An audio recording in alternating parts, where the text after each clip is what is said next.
Milena, verjetem, da je Zala res malo starokopitna, ampak meni je to všeč.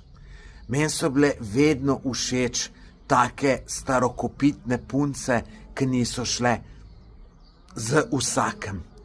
In tista, ki ne gre z vsakem, je v očeh moškega veliko več uredna. Lejte, to vam govorim kot moški.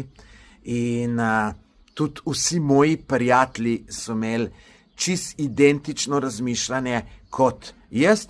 Seveda ženske pa mogoče na to gledate drugače. Jaz vam lahko povem, kako moški to vidimo. In sem tudi prepričan, da veliko boljša žena in mati je tista ženska, ki nima velike številke. Ne predstavljam si, kakšna mati je lahko neka ženska, ki je bila z 50 tipi plus. Pa menda, da zdaj imaš tudi, da je to moderno, da so ženske tudi, ki so jih več čez dale. Ker sem bil jaz mlad, če sem vedel, da je številka večja od 5, gotovo.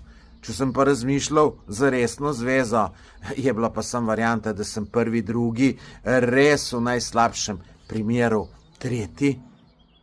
In vidim, da zdaj so moški malo bolj, kako bi rekel, copate in na vse prstanejo, samo da bo dobil, da ga bo lahko dal na toplu, je pripravljen požrt karkoli. In veliko moških je danes, ki so sramota za moški rod.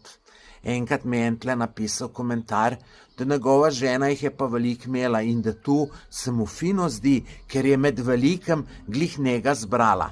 Mogoče pa njega zbrala zato, ker jo noben drug ni maral. Ker veste, moški tudi, ne, sej gremo s kero. Čeprav vemo, da je številka velika, ampak gremo samo zgolj za seks, pa čist popolnoma nič drugega.